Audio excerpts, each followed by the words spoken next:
Right. Good morning, ladies and gentlemen.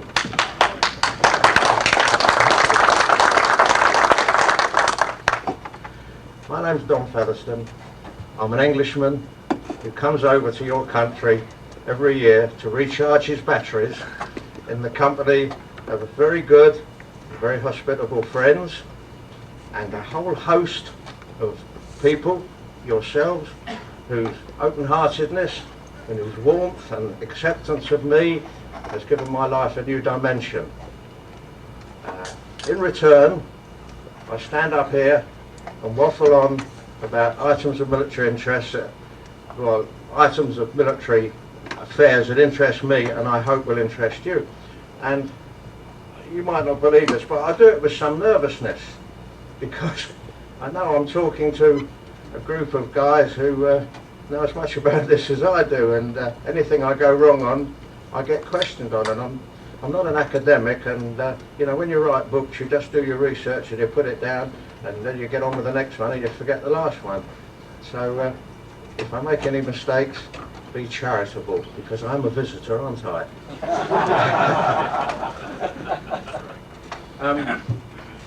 Perforce I've got to read a lot of this, but I'll try and sort of keep breaking off and telling you dirty jokes and things like that, but I'm doing my best anyway.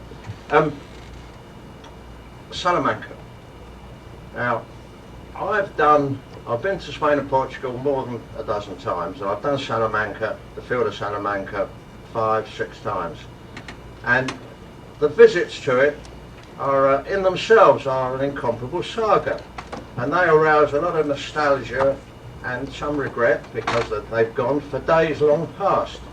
Because Salamanca must truly be one of the most satisfactory and compelling of all battlefields to visit. It began for me 18 years ago when I visited the area on perhaps the first of many tours of the British Military Historical Society.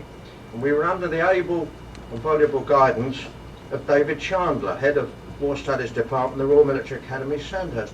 And I digress here because some of you might not know that David Chandler has recently had, about 3 weeks ago, had a severe heart attack and a stroke, and he is at home now, but in very poor shape, and he can't talk properly, he can't read, and he can't write.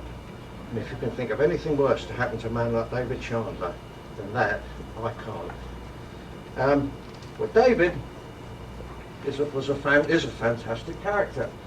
Once he gets started, he's even worse than me. You can't stop him.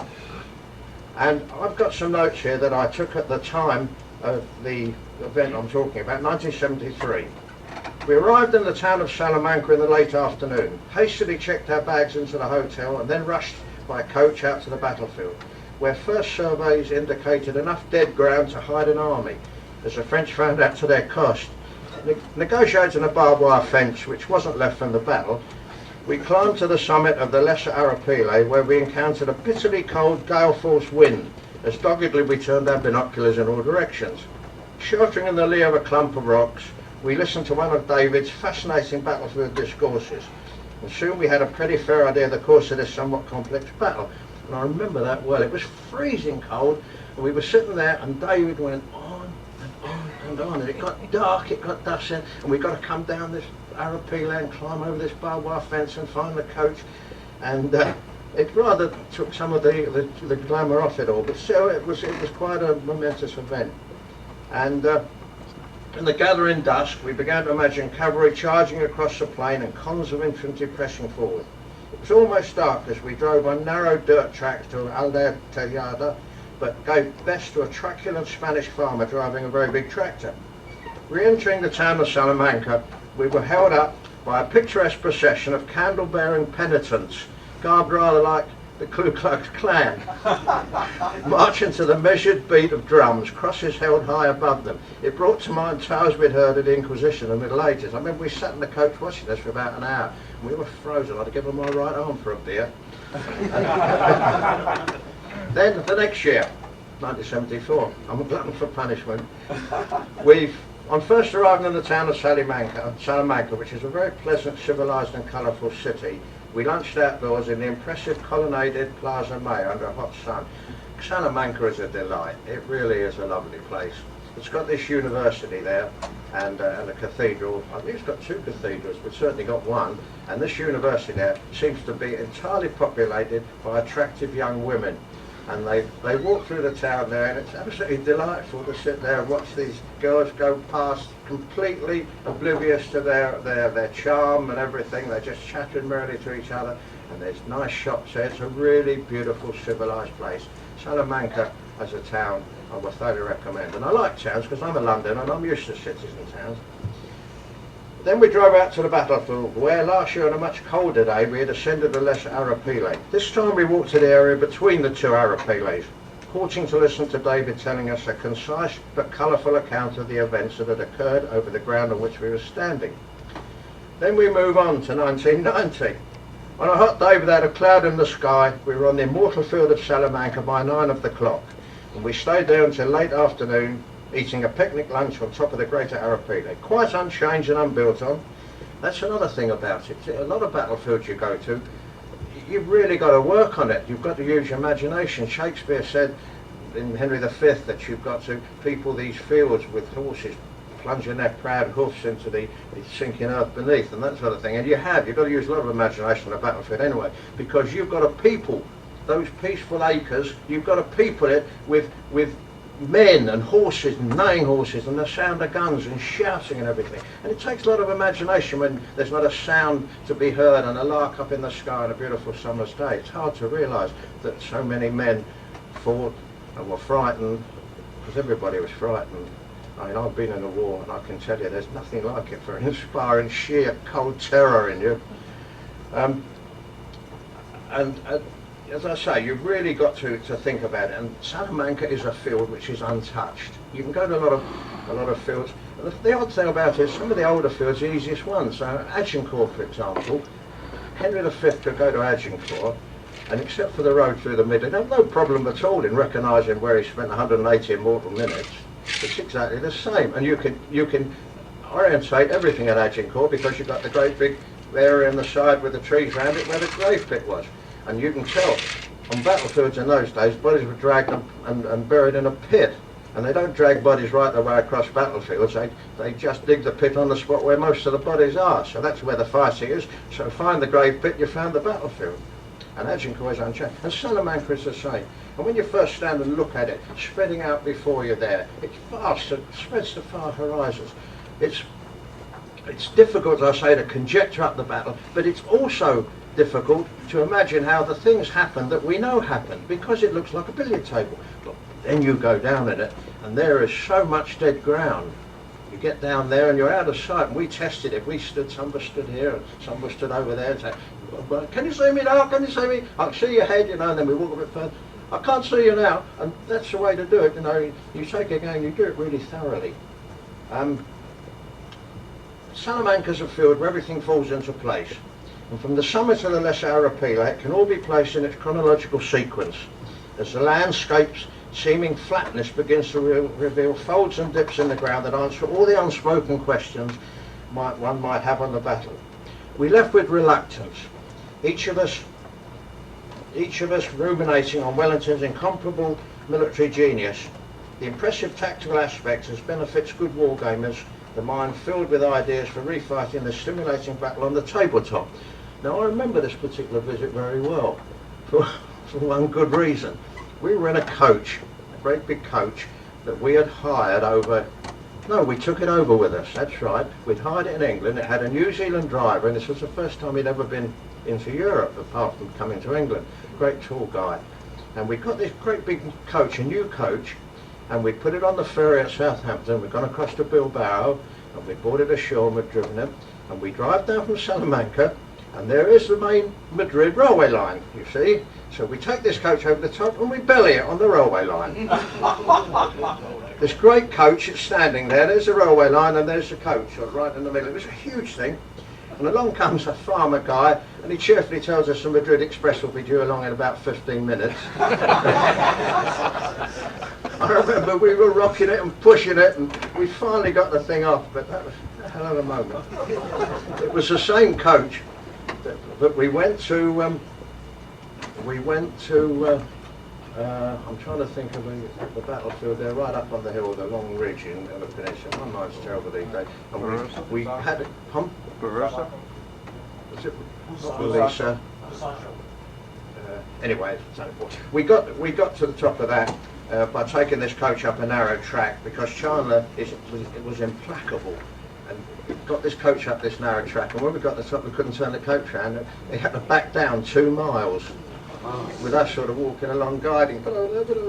Anyway, right, let's be serious. Salamanca, fought on the 22nd of July 1812, location about 4 miles south of the town of Salamanca. The object of the action, Marshal Marmont was attempting to sever Wellington's communications with Ciudad Rodrigo. Wellington thereupon seized a favourable opportunity to engage the enemy and thus destroy the French army of Portugal. The opposing sides, General the Earl of Wellington commanding an allied army, Marshal Marmont commanding the army of Portugal.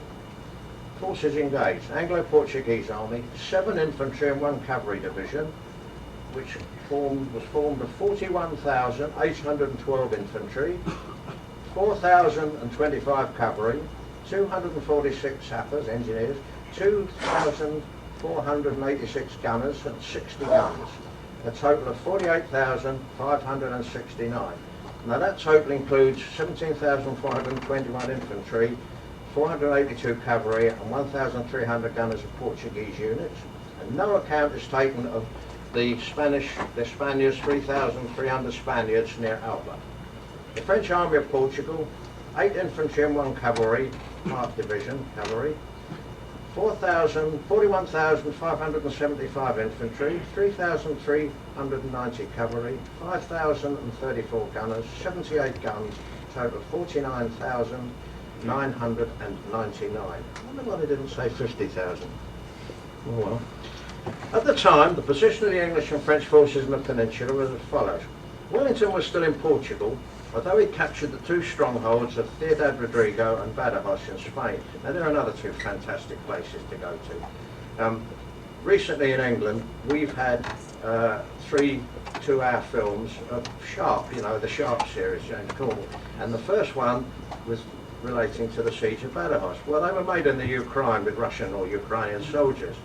But I thought it was excellent. I imagine, having been in the breach of Badajoz on a number of occasions and seen where the place had been built up, where it was all destroyed at the time, it's subsequently been built up, you can see the difference in the brickwork. I imagine it was very much like in this television film as it must have been on the day, and I thoroughly recommend seeing these if they come over here, if you haven't seen them already.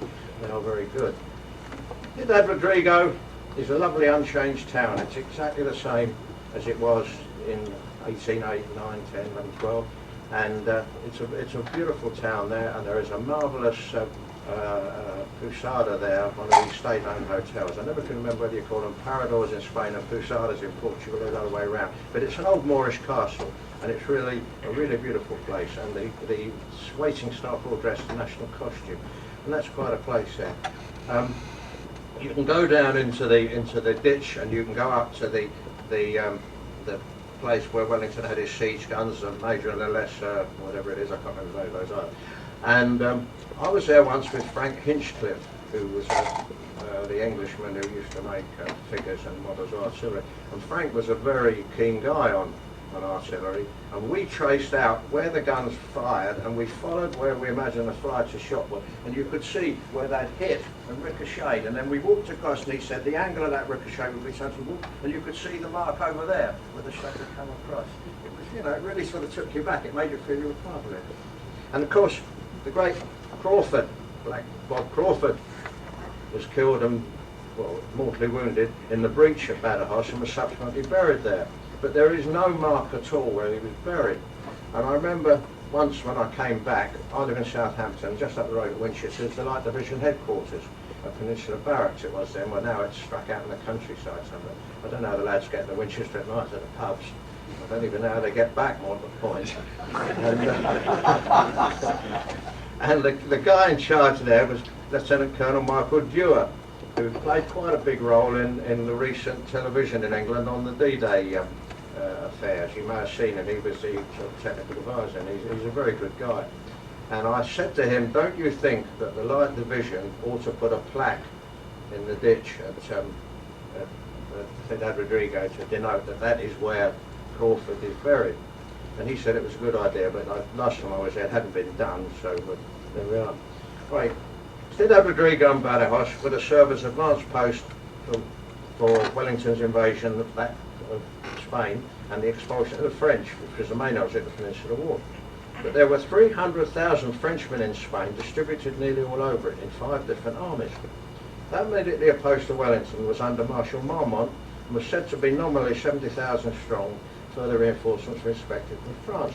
And Marmont was also in touch with 3 other armies, one to the north of him, one behind him at Madrid, and a third to the south in Andalusia. Wellington never had more than 50,000 men. So it's obvious that while Marmont alone was quite equal to cope with him, Wellington was courting overwhelmingly superior concentration if it was able to occur. And again, Marmont's army was a fine fighting force. They were in excellent condition, they were strong in artillery, but they were inferior in cavalry. They were an army composed entirely of Frenchmen, of men animated with one spirit, obeying one supreme leader, the great emperor himself.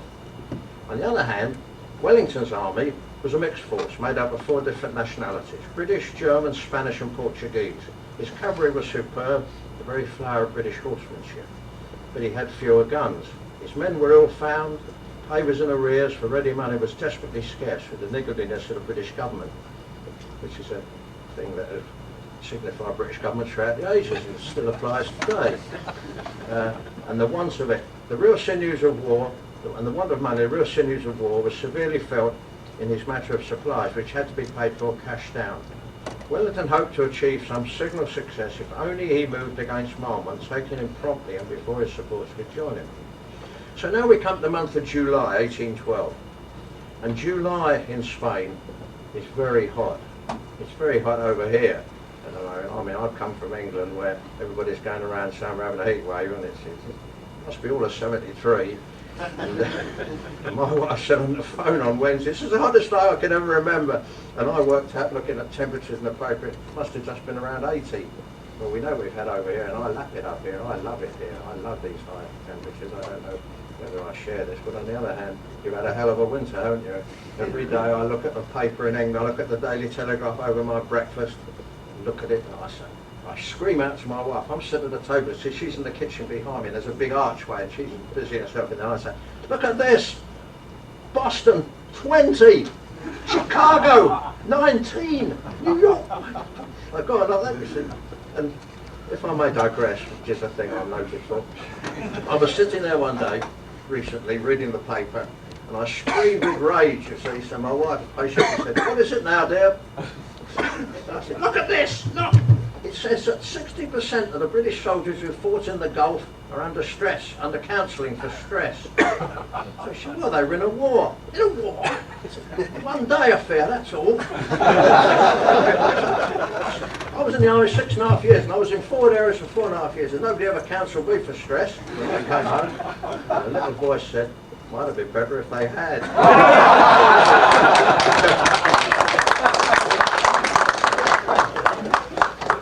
Anyway, July 1812. For the first fortnight of the month, Marmont and Wellington were like skillful chess players, engaged in a closely contested game. Each was trying to take advantage of the other and bring on a checkmate. Marmont had, if anything, the best of it. The very direction of his advance jeopardised the safety of the English army, and Wellington's only hope was in rapid retreat. The French now all but forestalled them at Salamanca, and it was a race between them for the River Tormes, behind which lay the English line of communications with Portugal in the rear. As the two armies hurried forward, the spectacle was described by witnesses as almost unparalleled in war. The great Napier, who shifted the peninsula, he worked on it, wrote, well, there was seen the hostile columns of infantry, at only half musket shot from each other, not 100 yards, marching impetuously towards a common goal. The officers on each side pointing forwards with their swords, touching their hats and waving their hands in courtesy to each other, while the German cavalry, huge men on huge horses, rode between in a compact body as if to prevent a collision. Can you imagine this? 100,000 men marching within 100 yards of each other, each glaring at the other, you know, like that. I don't think I ever saw live German during World War II, except the prisoner of war. Anyway, at times the loud words of command to hasten the march were heard passing from front to rear. Now and then the rushing sound of bullets came sweeping over the column, whose violent pace was continuously accelerated. And this neck-and-neck contest went on for 10 miles, and in the most perfect order. The same strange manoeuvre was repeated a couple of days later and on a larger scale. But in the end, Wellington reached Salamanca safely, that's the town of Salamanca, but none too soon. The French had the command of 2 fords on the Tormes River, and by threatening the road to Ciudad Rodrigo, could still force the English to retire. So at daybreak on July the 22nd, the day of the battle, the positions of the 2 opposing armies were as follows. Can you hear me all right, by the way? I keep wandering away from this. The English were on both sides of the River Tormes. The bulk certainly on the left or southern shore, but one division, the 3rd, was still on the right bank, as Wellington did not feel certain by which side Marmont would move. The left flank of the army rested about Santa Marta in the low ground, the right extending eastwards towards the village of Arapiles and the hills of that name. The French at daylight were advancing into position. They had crossed the river by the fords of Huerta and Alba de Tormes, and had occupied the heights opposite the English front. Advariza Aniva to Nuestra Sonora de la Pena. I'm sorry, I don't speak Spanish. The possession of these last 2 named hills now became of consequence to both armies. They were called the Arapiles Hills, sometimes Les Dos Hermanitos, the 2 little brothers, and they stood steep and rugged, rising like 2 small fortresses straight up out of the plain. Had the French gained them both, Wellington would have been obliged to throw back his right and fight with his back against the river, always a hazardous proceeding. But once more there was a race between opponents, and the result was a dead heat. Both sent off their light troops, flying past to capture the hills, and each got the one nearest to it. The twins were divided. For the rest of the day, one was known as the English Arapiles or Hermanito, and the other as the French or Greater Arapiles. Wellington waited on events, knowing something of Marmont's impetuous nature. Wellington was a shrewd cookie, and he didn't miss a trick about anything, and this battle proves that. This, I think, was Wellington's greatest, and I think he thought so himself.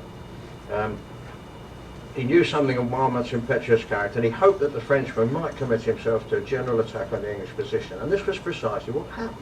Marmont was seized with a sudden fear that the English were about to escape him. He saw great columns of dust rising from the Ciudad Rodrigo road and rashly concluded the enemy were already in full retreat. Now, he was inspired by a groundless fear that Wellington was retreating. And it was groundless because these were just logistic wagons, supply wagons moving. And as you know, in the summer there, the roads, well, you can imagine, they weren't made roads and tracks were dusty, and they set up a big cloud in their movement.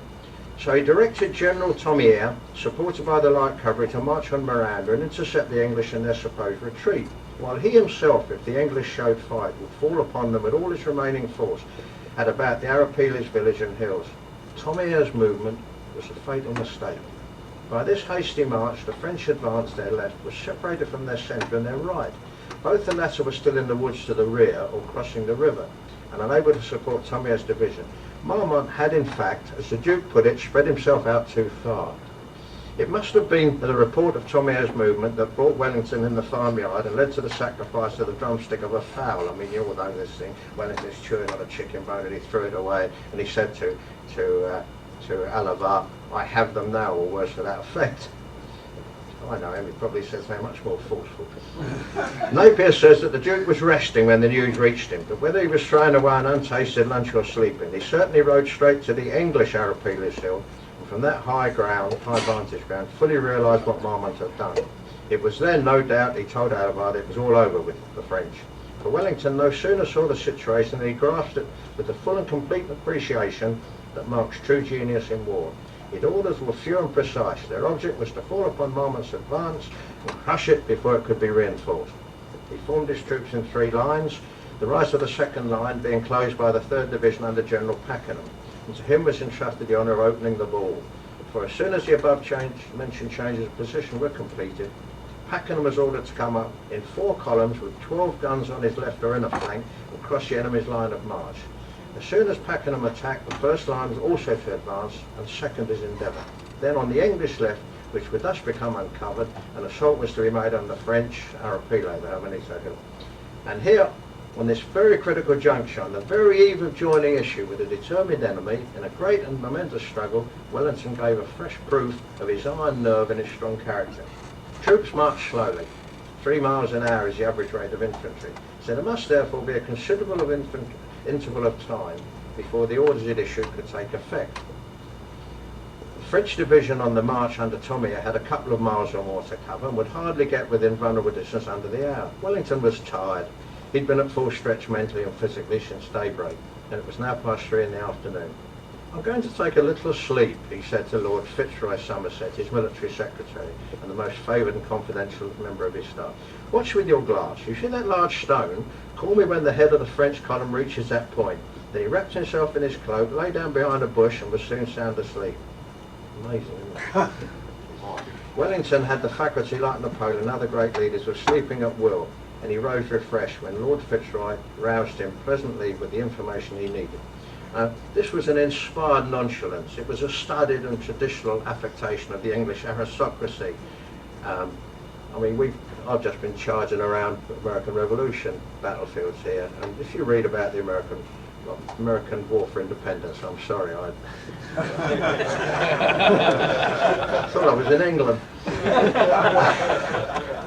And you can tell there that our guys, our commanders, had this same arrogance. But arrogance is all right, but if it's backed with talent and ability, but arrogance backed with nothing is just a liability. It makes you fall flat on your face. There's another example of it, borne out by a story related by Sir John Kincaid, the famous Light Division chronicler, who wrote, "Salamanca, 22nd of July, 1812. Marmont came down upon us the first night with a thundering cannonade and placed his army en masse on the plain before us, almost within gunshot. I was told that while Lord Wellington was riding along the line under the fire of artillery and accompanied by a numerous staff, a brace of greyhounds in pursuit of a hare passed close to him. He was at the moment in earnest conversation with General Castanos, but the instant he observed them, he gave the view hallo, went after them at full speed to the utter astonishment of his foreign comrades. Nor did he stop until he saw the hare killed, when he returned and resumed the commander-in-chief as if nothing had occurred." Can you imagine it? It's got a big thing going on in England at the moment. They're trying to ban hunting in all sorts of forms, and there's a whole lot of stuff going on about it. And I think it's terrible to think that this traditional English thing, guys in red coats riding around nonchalantly blowing trumpets and that, it's such a throwback to the past. I think Wellington must be turning in his grave when he hears about it. Griffiths, who wrote a book about this a bit later in the century, wrote, "The time for action had arrived. Aides-de-camp and gallopers were dispatched with last orders, while Wellington himself rode to the 3rd Division, where Pakenham was waiting impatiently for the signal to commence the fight. What passed between the two generals, they were brother-in-laws, is historical. Do you see those fellows on the hill, Pakenham?" said the Duke, pointing to the French columns as they straggled along, all unconscious of the impending attack. "Throw your division into columns, at them directly and drive them to the devil." Pakenham saluted, and then as he passed on to the attack, stopped short to say, "Give me a hold of that conquering hand." He's supposed to have said that, but I've read various things he's supposed to have said that. I think there was a little bit of feeling between. I got sort of feelings that one or other of their marriages weren't quite going right, and they weren't all that friendly with each other. Anyway, when crisis arises, everybody mans the pumps, don't they? His admiration for his chief was repaid by Wellington's warm approval, for as the 3rd Division went forward in grand order, perfectly arrayed military body, the Duke, turning to his staff, observed, "Did you ever see a man who understands so clearly what he has to do?" Lord Wellington was right, says one who was present. "The attack of the 3rd Division was not only the most spirited, but the most perfect thing of its kind that modern times have witnessed." It was really sensational. And if you go there, and you can't conjecture it, me reading it out to without maps or anything, it's just a lot of men marching that way and somebody coming up that way. But it wasn't like that.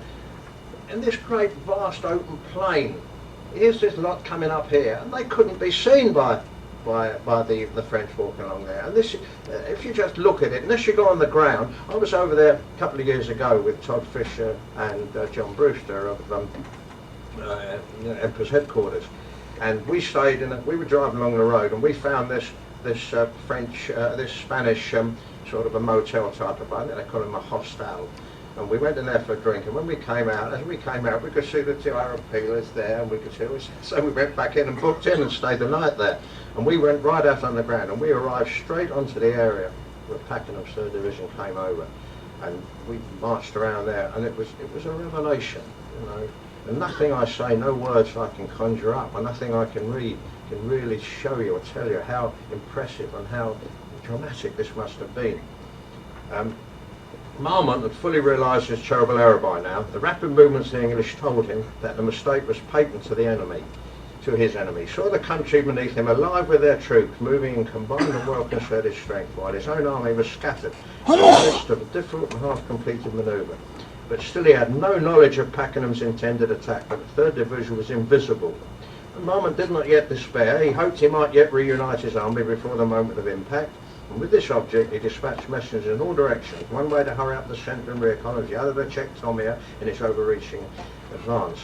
It was now, when hoping almost against hope, that Marmont caught sight of Pakenham and his division, shooting like a meteor across Macoun's path. Marmont was hastening to the spot, most threatened, when he was severely wounded by a bursting shell and had to be carried off the field. General Bonnet, who succeeded him, was also disabled before he could take any steps to restore the fight, and the command developed upon General Clausel, an excellent soldier, who in Napier's words was of a capacity equal to the crisis. But much delay ensued. I mean, it's bound to be, aren't there, if you're going to lose firstly your overall commander, then his deputy, and they're going around saying, you're in charge, no, I'm in charge, no, you're in charge.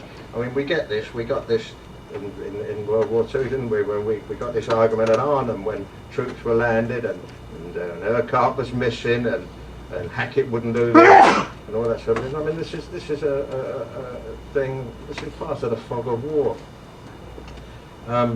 It fared badly with General Tomir, who led the first of Macoun's 2 divisions. Pakenham had come on, supported by cavalry and guns, and while the artillery took the French in flank, the infantry formed line and charged furiously. The French guns at first essayed the answer, but were silenced and driven off the field. Then the French formed a poor disjointed line of battle on 2 fronts, one to face Pakenham, the other opposed to the 5th Division and the Portuguese.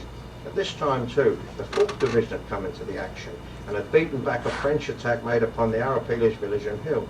Already within one short half hour, serious discomfiture had overcome the French.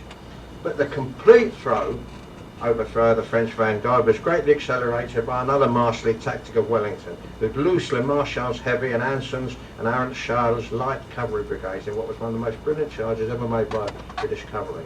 In Homeric language, Napier tells how a whirling cloud of dust moved swiftly forward, carrying within it the trampling sound of a charging multitude. How the horsemen rode down the French infantry with a terrible clamour and disturbance. Bewildered and blinded, they cast away their arms and crowded through the intervals of the squadron, stooping and crying out for quarter, while the dragoons, big men on big horses, rode onwards, smiting with their long glittering swords in uncontrollable power.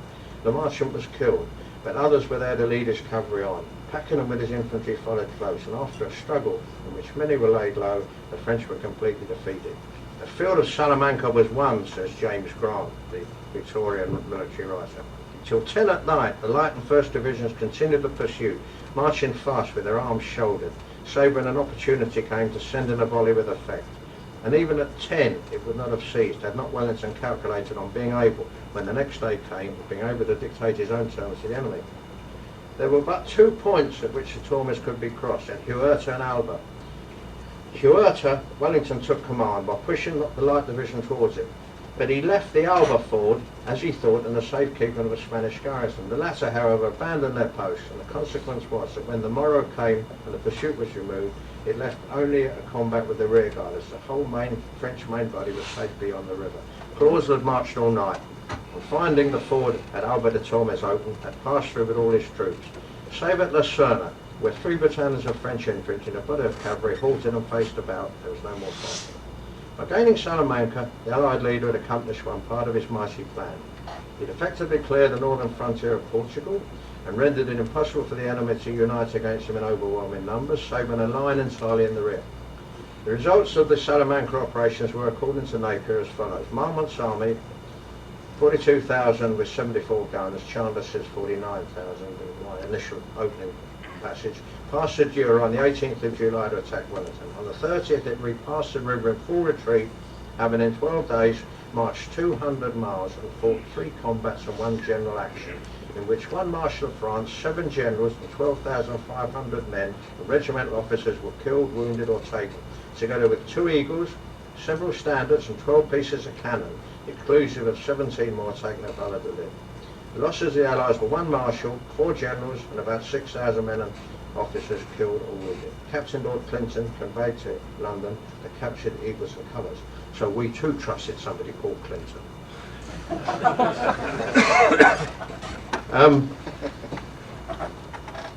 What was the point I was going to make? Yes. Now this is a very interesting point. We've talked about July in Spain, we've talked about the heat. And I've sat in coaches and I've sat in cars and I've surged across Spain there about 50, 60 miles an hour there. And then all of a sudden it dawns on you. These guys did it on their flat feet in the heat of the sun, wearing overcoats, wearing packs. I mean, there were no trucks coming up behind bringing your packs and stuff like we had. And not that I ever did any marching, I was in a tank regiment, we never marched anyway. And there was no trucks coming up behind them with all their gear. They marched and they carried it all themselves. And when you think about them doing this and you think of the distances they marched, and then they fought as well after it. It was, I mean, not only in this war, in every war we're talking about, all the Napoleonic wars, in Marlborough's campaigns, in your war for independence, in the War of 1812, and also in, to a large extent, in your Civil War, or war between the states. This concept that everybody's marching on their flat feet, because soldiers weren't all big, strong, tough men. Men joined the army in those days, either because they were pushed into it, but more likely because, in France, of course, they were conscripted, because it was an autocratic affair over there, right along the lines, in a way, of Hitler and Germany. But in the British Army, and I don't know about the Portuguese and Spanish, guys joined the army for a roof over their heads. They joined for a meal. Often they came from the poorest classes. They probably, when they were young, had rickets. They probably suffered from malnutrition. And there they found themselves in a completely alien climate, having to march all these distances in a heat to which they were quite unaccustomed. I'm particularly impressed with this. I'm doing a talk later on tomorrow on Victorian colonial campaigns, and I'm particularly impressed with this, with my Victorian ancestors, as I say, joining the army for a roof over their head and a bit of food, finding themselves stuck out in the Sudan with a load of screaming dervishes running at them. I mean, they truly must have started a saying which we echoed many times in World War II: why the hell did I join? Now, that's so much of the battle. I've gone over it quickly because I want to read a letter here, an extract here from a British military historian and wargamer called Ken Brooks, who's one of my friends, lives in my Southampton area, who is a very erudite man. He was a big wheel at IBM in England, and a very, very knowledgeable guy. He was with the Queen's Regiment at Kohima, and he was a major in the British Army in Burma and Kohima in World War II. And he wrote an article which I published in my Wargamers newsletter. And I think this is absolutely the model formula for getting the most out of your battlefield. And this is what Ken wrote. In April last year, we left the coach at the foot of the Lesser Arapile, having already visited the village of Calvaras de Arriba, where Foy's advance guard had arrived the night before the battle on July the 22nd, 1812. Whilst there, we had walked forward to the site of the convent of Nuestra Sonora de la Pena, around which skirmishing had taken place during the battle. It was both useful and very interesting to start by looking at the British position from a French viewpoint and to see the reverse slope of the Greater Arapile. Many accounts have been written about the battle and battlefield, but none have given a truly living picture of it. Only a visit can do this. By coincidence, we arrived at the time when the battle was in fact being fought, so we got there in July. I don't remember that. I thought we got there early in the year, but that's what he said. And I thought of this, because I was with him when this occurred, after he wrote this. By coincidence, we arrived at the time when the battle was in fact being fought, and I thought of this as I climbed the steep grassy side of the Lesser Arapile. Small rocks and outcrops both helped and hindered the ascent. I took a beeline to the top, arriving breathless and thankful I was not in full kit with a musket. The top of the hill is flat. Harsh tussocks of grass and rock break the harsh outline. already yellowing and dry. After photographing the entire field, I started to study the ground. One could imagine the tension of the day, caused by the frustration of retreating, the impatience of waiting to see if a battle would be fought or not. Half an hour earlier, Wellington had galloped off to the northeast to fetch Pakenham's 3rd Division and Durbin's cavalry. In the interval before his return, I could look around and see what was going on. The battleground can be described as two reversed L's formed by broken ridges and hills. The two L's are anything from 1,200 to 1,800 yards apart, with the western one fitting inside the eastern feature. The lesser Arapili, where I stood, is at the southeastern point of the British or western feature. The greater Arapili stands about 800 yards away from the lesser in a southwesterly direction and is forward of the main eastern ridges. Hot bright sun illuminates the area of rolling ridges. Flat or gently sloped fields with woods are visible in the distance. I can conjure this up as I read it because it's a very memorable battlefield. Through my spyglass, I can see to the north of me the Light Division, the 1st Division and Box Heavy Cavalry Brigade. Some elements can doubtless be seen by the French, but most are in dead ground. All face east, where Foy bickers with the troops in the combat. Ferre's division can be seen in support of Foy, and further round nearer to the Great Arapili can be seen another division. This turned out to be Saroud's division. Although the Great Arapili is in fact 20 feet higher than where I stand, it is easy to see its French guns and the battalions on it, and more French battalions are formed up behind it. Sweeping my glass around, and Ken would do this. Ken is a very dignified man. He is a very epitome of an English gentleman. He also has faults. I digress here to mention one. In England, every year, Peninsula Barracks in Winchester, they do it now out at the camp outside, the Light Division sound retreat. Now this is quite something. They do their beautiful fast march and their buglers come there, do a twirl on the bugle before they put out their mouth, and it concludes by the flag being lowered and a bugler in the twilight standing right up on the top of the highest point of the barracks playing the last post. It's very touching. Well, my wife and I went down there one year, and my wife, as some of you know here have met her, is a very gentle woman, not given to swear. I mean, you can't have two coarse characters in one family. And my wife is a very antithesis of me. And she's a very nice, gentle creature. And we got there, and we were a bit late, and we got a seat right over in the corner. Well, when we come away from it, we're walking away, and Mr. Kenneth Brooks, who wrote this, walks up behind us with his wife, whom he always calls Mummy. Nice girl, Margaret, never says anything. And walking on behind us, so he said, "Oh, Donald, did you have a good view? Where did you sit?" I said, "Oh, we were over in the corner, we were a bit late getting in there." So he said, "Oh, we had a fine seat," he said. "When we got there," he said, "we didn't get there about 5 minutes before it started." He said, "All the seats were full." He said, "Then I saw over there all these rows of empty seats," he said. "So I said to Mummy, come on, that's where we sit." So he's a tall man with glasses and stuff. So he said, we went, I can imagine him striding over there. He carries a walking stick, he was striding over there. So he said, we sat down there, he said, in good position, he said, and up comes this bloody sergeant, and he said, "You can't sit there, sir." "What do you mean I can't sit here?" So that's for the VIPs. He said, "We are VIPs." He soon turned and went. So we're walking along, and my wife, a gentle soul, turns around, looks over her shoulder, and she said, the only time I've ever heard her swear, she said, "You pompous sod." Only time I've ever heard her swear.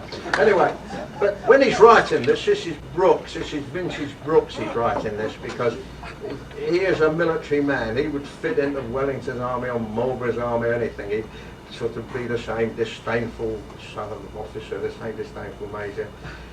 Another thing about old Brooks, we have a dining club in Southampton, and we have all sorts of well-known people come to this dining club. Well, one month we had Lieutenant General Sir Tony Walker, who was the Chief of Staff of UK Land Forces, you see. Well, Tony Walker was sitting next to me, and he was calling me Don all the time, and I was calling him Tony, you see. And Brooks said to one of my friends, "I can't understand it," he said. "Why do these generals call Featherstone Don?" He said. "He was only a bloody sergeant after all."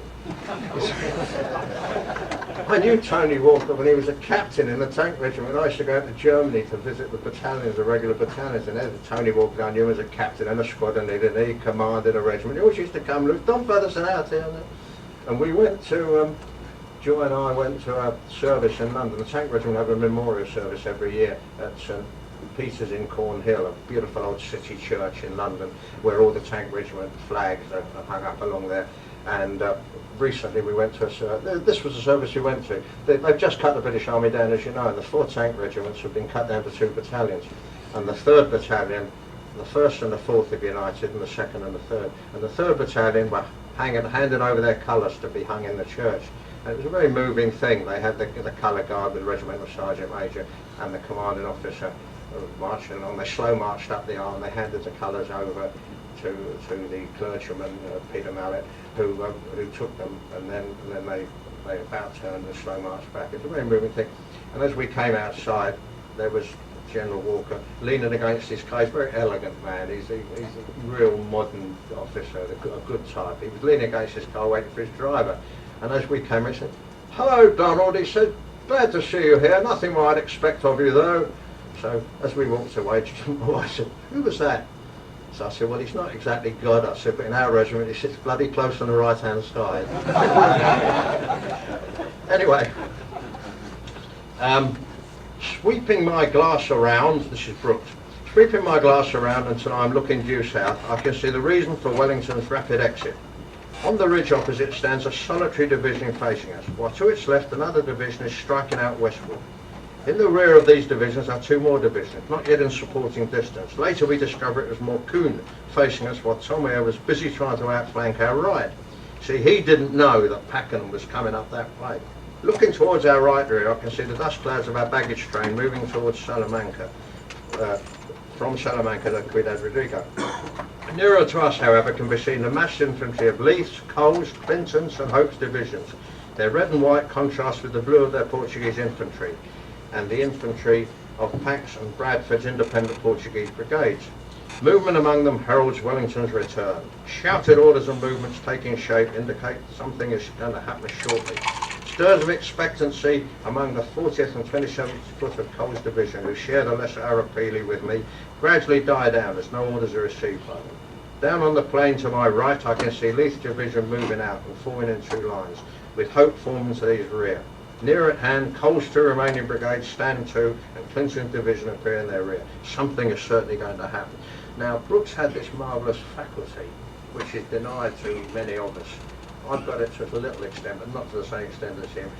He really saw all this. He's up there on a July day, the middle of the day in the heat, and he's got his binoculars, which he calls his spyglass, and he's up there, and he's looking around, and he can see these people. He can see them forming. He can see Cole, and he can see Leith, and he can see Durban's cavalry.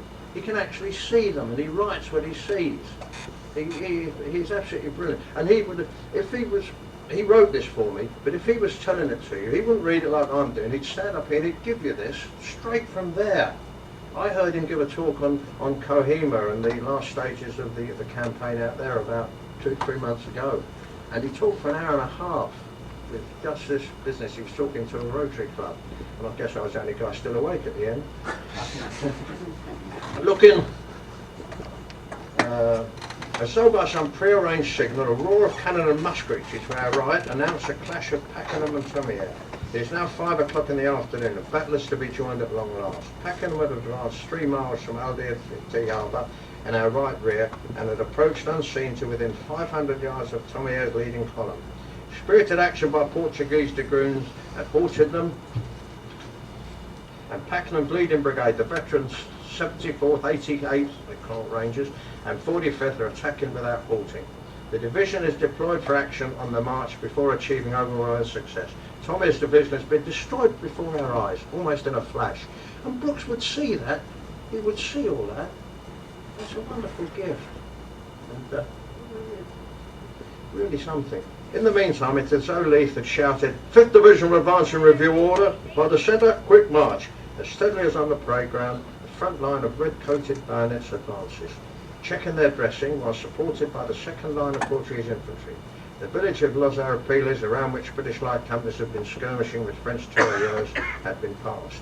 After an advance of over 1,200 yards swept by French artillery, the front line, still in perfect order, breasts the ridge, and Morcoon's division is lost to our right in clouds of smoke and dust. Now here is a most stirring sight. You would see this. In some ways the climax of the battle. Bradford's Portuguese brigade had been advancing on the right of Leith, while on their right again was Le Marchand's brigade of dragoons, followed by Anson's light dragoons. Le Marchand is now breaking into a canter, riding up on the ridge, and the sound and the milling dust clouds tell us that great things are happening. Where Marcoon had stood is now thronged with red-coated figures, but beyond them billowing dust clouds and fresh musket smoke suggest a further clash has occurred. This was in fact Brenner's division destroyed by Le Marchand's cavalry before it could enter the battle effectively. The time is now 5:40 p.m. 3 French divisions have been destroyed. The triumphant divisions of Leith and Pakenham have joined forces and can be seen reforming to sweep eastward along the known ridge to our southern front. It is difficult to choose between the spectacles claiming our attention. What shall I look at now? Cole has now been dispatched by Wellington to assault the eastern end of the ridge south of us, on which we can see a fresh French division forming. The 1,400 British bayonets form the right of the single two-deep line, with 2,400 Portuguese on the left. Their job must be the toughest one so far. Advancing over 1,600 yards of reasonably flat, sun-parched glacis, enfiladed by artillery from both flanks and heavily outnumbered, the men of the 7th and 23rd Foot must surely be thinking, this is Albuera all over again. I can imagine what they were saying. The divisions meet, muskets belch, and the French front line recoils on their second line supports. The British stand firm until 9 French battalions come out from behind the Great Arapili and are taking them in the left flank. The brazen helmets of a division of French dragoons can be seen gleaming dully through the snow. Cole is down. Not even British Peninsula infantry can do more. They break and retire. That would really upset old Kent Brooks. He'd really take that apart. The dragoons are charging in for the kill, but discipline and the will to survive, and the ad hoc squares form as though by magic. Around me, the 40th Foot are tumbling down the steep slope to reform at the foot and advance as a bastion behind which the survivors of Cole's division can concentrate and retire to safety. Beaten but unbowed, they return to fight again later that day. The other competing spectacle is Pack's assault on the Greater Arapili with his Portuguese brigade. What a grandstand view we have. Well, you have when you're up in the Lesser Arapili. There it is there, right in front of it. It's just like seeing a graphic on a computer, really. It's absolutely laid out for you there. It's really something. Pack has decided to attack as though assaulting a fortress, which in effect it is. There goes his storming party of 4 grenadier companies, followed by 4 line battalions in 2 columns. His approach is over clear ground with no smoke to blind us, and I can see his cacciadores skirmishing forward up the steep slope. Artillery fire has damaged but not stopped his columns. Our climb up the Lesser Arapili was difficult, but theirs is worse. Up they go with bayonets flashing, but something has checked the cacciadores. Ragged musketry continues as they spread out and start to climb some obstacle in company with the leading grenadiers. The scene is clouded by a sheet of smoke, and a crash of musketry tells us the French battalions are counter-attacking. Through the smoke hurtled blue-clad figures, and the French flying overthrows the grenadiers and the line battalion, tumbling them in a broken heap at the foot of the hill. But more important events are taking place before us. The triumphant French battalions, 19 of them who defeated Cole, are now advancing to the centre. The Dragoon Division covers their right flank, eager to avenge the slaughter by Le Marchand's cavalry. A mounted staff officer clatters up to the 27th Foot, and now moving down to join the 40th, already on the left of Clinton's division. 2,700 British bayonets form the first line, with 2,500 Portuguese in close support. The rolling thunder of musketry is incessant. Smoke and dust must be choking and blinding the fighting men. The French dragoons are threatening the British left, but the 40th and 27th are standing firm. The Portuguese brigade can be seen coming down from the far ridge and is taking the French in the left flank. They are still fighting, but swirling eddies of figures say the end is near, and off they go in a broken, stumbling match. Darkness is beginning to add its difficulties to smoke, dust, blood and fatigue. Clinton reforms his division, and the battered remnants move after the French shattered masses. In the far distance to the southeast stands yet another ridge, wooded this time. Bitter fighting is still taking place on the final ridge, but presently the last gun fires and it's all over. Small grass fires spring up over the fields, and I fear that many wounded will suffer the same fate as many of their comrades at Talavera 3 years before. I wondered as I left the Lesser Arapili whether any survivors thought as I did that Wellington's iron resolve not to be tempted into doing something rash contrasted sharply with Marmont's overconfidence and underestimation of his adversary. I expect their only wish is for a drink and a chance to lie down in peace and quiet. Well, that was what Brooks wrote, and I think it's pretty impressive because it gives you a pretty fair picture, a good verbal picture. Arthur Griffiths, a Victorian writer, said, "Other results, direct and indirect, followed from this great victory. One of the first was the occupation of the capital of Madrid, which King Joseph immediately left to join and strengthen the defeated and retreating Clausel. Of the indirect results, the greatest was the clearance of southern Spain. The Soult was now obliged to abandon Andalusia and moving round by a circuitous route through the southeast to regain touch with the road from France. Wellington's reputation, already high, was greatly enhanced by this brilliant feat of arms. It was his generalship that secured the victory. Not a fault was to be found with his conduct from first to last. From the moment he caught his enemy tripping through all the changing fortunes of the hard-fought day, then he smote him hip and thigh, chief genius was displayed." Napier said, "I saw him late in the evening of the great day, when the advancing flashes of cannon and musketry, stretching as far as the eye could command, showed us in the darkness how well the field was won. He was alone. The flush of victory was on his brow, and his eyes were eager and watchful. His voice was calm and even gentle. More than a rival of Marlborough, since he defeated greater generals than Marlborough ever encountered. With a prescient pride, he seemed only to accept this glory as an earnest for greater things." I don't know whether it's imagination, or I suppose really it's the way things change. But when you look back at these guys, George Washington and now Wellington and Marlborough and people like that, they had presence. They really had something, didn't they? And it seems to be lacking today. I mean, you take Montgomery, funny little man Montgomery. I think they're dancing around there. I met Montgomery once, and after the war, and I was introduced to him, and I was wearing a tank regiment tie. He had his head was very bronze. He had a roll collar pullover on, corduroy trousers, and suede boots. And he was the epitome of an 8th Army officer. And he looked at me and he said, "Royal Tank Regiment?" So I said, "Yes, sir." "Were you in my army?" So I said, "No, sir, 1st Army." He said, "Hard luck." I mean, you take some of your generals, take Bradley. He didn't look terribly dignified, did he? Patton had a presence, didn't he? Alexander had great presence. Alexander he looked too good to be true. He looked like a bloody film star had come up dressed up, you know. More as if he'd come out of a film like The Bridge Too Far or The Longest Day, which of course hadn't been made by then. But yeah, they seem to look greater in those days, but still. The British military historian and writer, unfortunate friend David Chandler, sums up the significance and lessons of the victory at Salamanca. 1. Proved superiority of properly handled line attacking enemy in column. 2. Illustrates Wellington's typical use of ground to achieve offensive surprise. 3. Illustrates the use of the oblique order in the attack. 4. Overconfidence led Marmont to underestimate his foe and overextend his two wings. 5. Clausel's well-devised counterattack had no effect thanks to Wellington's foresight. 6. Wellington always managed to mass superior numbers of men at the critical points. 7. The pursuit was disappointing due to Spanish insubordination and overall tiredness. 8. French shortage of cavalry had a dire effect on their divisional attacks. 9. Note the French adoption of linear attacks at the end of the battle. You may recall they formed their battalions along with a couple of squares either end. Note Le Marchant's fine control over the heavy dragoons, a rare quality. 11. The victory finally established the sepoy general, as Wellington has subsequently been known, his reputation internationally, opened the road to Madrid and consolidated the position of Prime Minister Liverpool's administration in the United Kingdom. More forces were consequently voted for the peninsula, despite the new war with the USA. Even the parliamentary opposition became Wellington's champion. General Maximilien Sebastian Foy fought with great distinction at Salamanca, covering the retreat of the routed French army with considerable skill. In his personal journal, under the dateline 28th of July 1812, 6 days after the battle, he wrote his own verdict of the contest. Remember, this is an enemy. The Battle of Salamanca is the most masterly in its management, the most considerable in the numbers of troops engaged, and the most important in results of all the victories that the English have gained in these latter days. It raises Lord Wellington almost to the level of Marlborough. Hitherto we have been aware of his prudence, his eye for choosing a position, and his skill in utilising it. At Salamanca he has shown himself a great and able master of manoeuvres.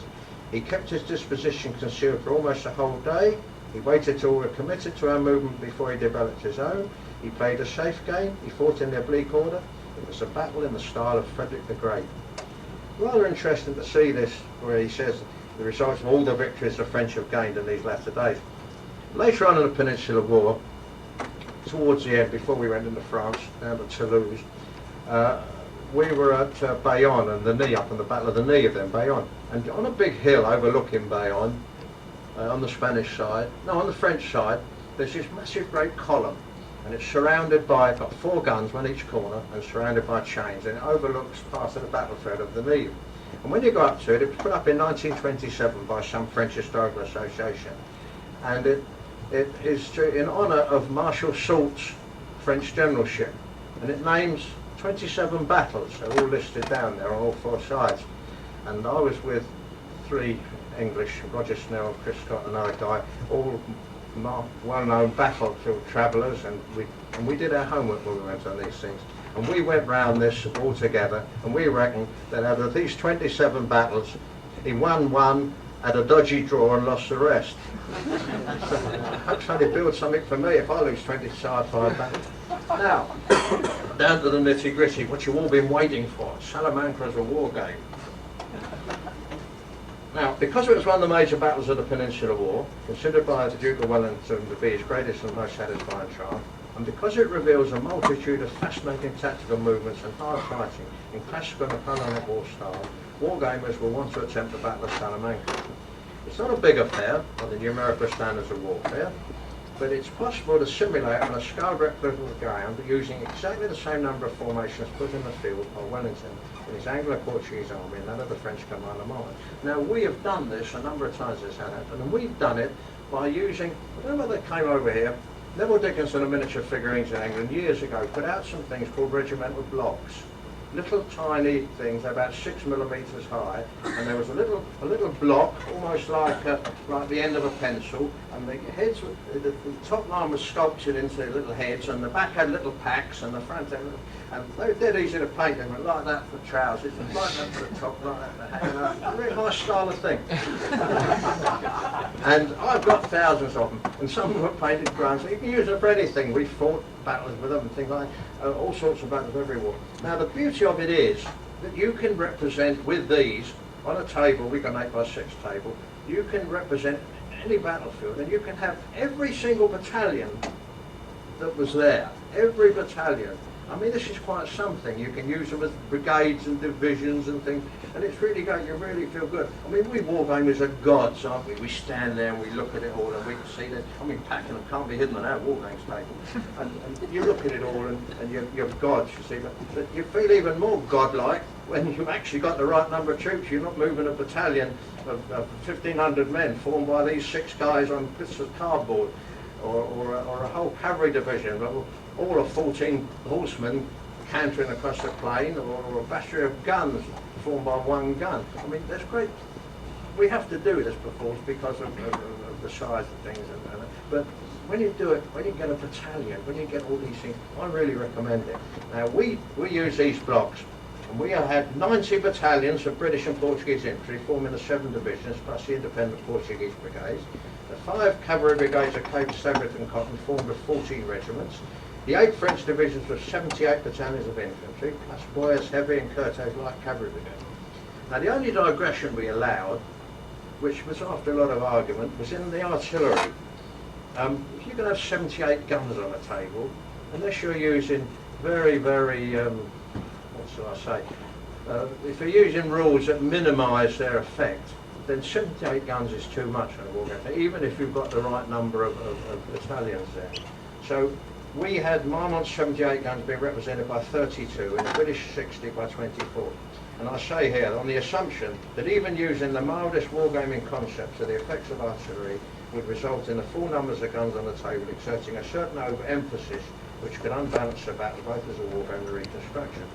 Now, I've got down here, I'm not going into it now, if anybody wants to see it afterwards, I've got all our documentation we did for this battle about 15 years ago that we've used every time we fought it subsequently. I've got it here, I've got all the battalions listed, and I've got everything that we tried. It won't be of interest when wants to see it. Essentially, the terrain has to closely resemble both in scale and appearance the historical area, and a map of the field was studied to find relative distances to be scaled down when building the tabletop terrain. For example, The Lesser and the Great Arapiles were 600 to 800 yards apart. 800 yards west of them was the lower ridge Los Arapiles, south of which, some 1,200 yards away, was a low ridge about 2 miles long, wooded, along which Tomier's column was marching when hit by Paquin's 3rd Division, who emerged unseen from woodland 500 yards away to the west, extending in an L shape from the north. The French columns were spread over 4 miles of front. The leading column, Tomier's, strung out in line of battalion columns more than a mile long, perfectly protected by Curto's cavalry.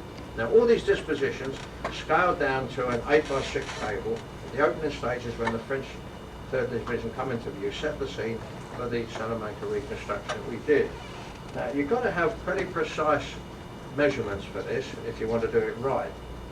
And I've put here such precise instructions, coupled with a study of the map, provided the perfect jumping off point for a memorable conflict.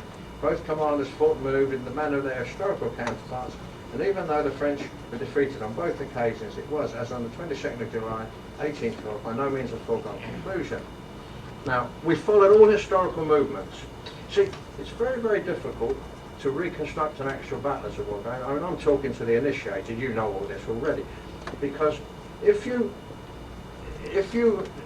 call it the Battle of Salamanca, and you get all these battalions and everything like that, and then you just let the guys loose, I mean, you've got perhaps 3 or 4 or so, and you just let them loose to do it, what follows bears no resemblance to Salamanca.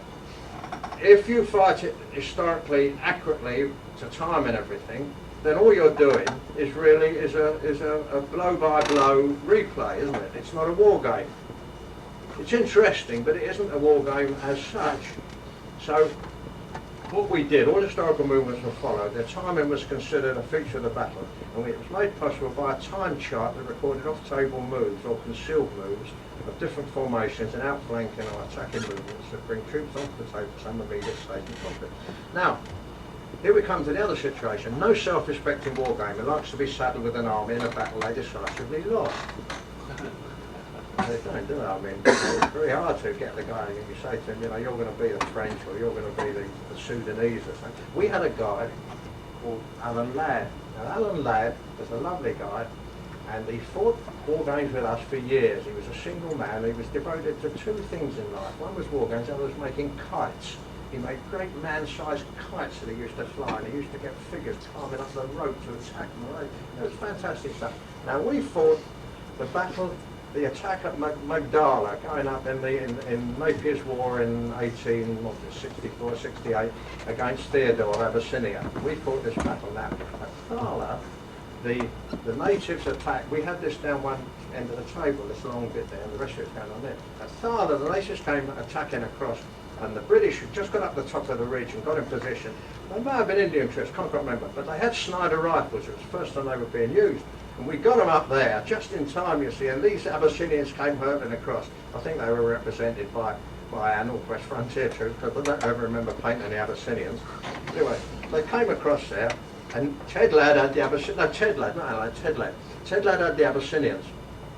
And I can't remember who had the other thing. Anyway, they murdered the Abyssinians. Every single one got wiped out. They never got anywhere near us, you see, which I mean, was a pretty fair reconstruction of what actually happened in real life. But it wasn't very pleasant for Ted.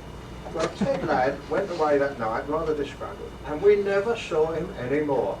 Not in a wargaming sense. We saw him, and he never said anything about wargaming, never said anything how you're getting on. We used to see him and all that sort of thing. But he never ever came back. It broke his wargaming heart.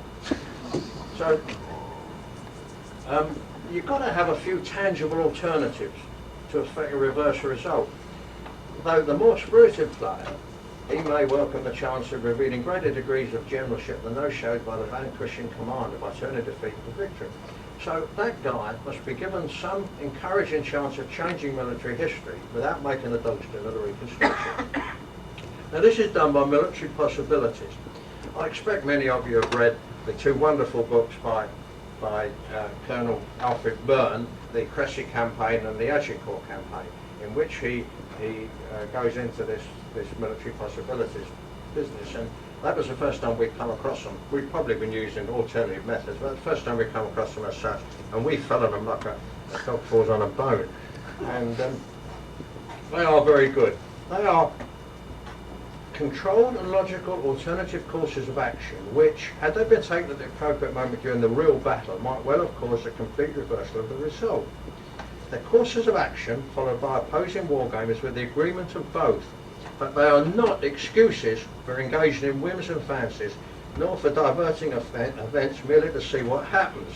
How often have we done that, eh? Let's let them come round the back and let's just see what happens. I bet you've done it, Duke. In some cases, the course of action indicated by military possibility results in a more reasonable and credible result than actually happened in the field of conflict. Now, some can depend on luck. You can represent this by the throw of a dice or the turn of a chance card. I'll talk about chance cards in a minute, which is the simplest means of simulating the adversarial battle of war.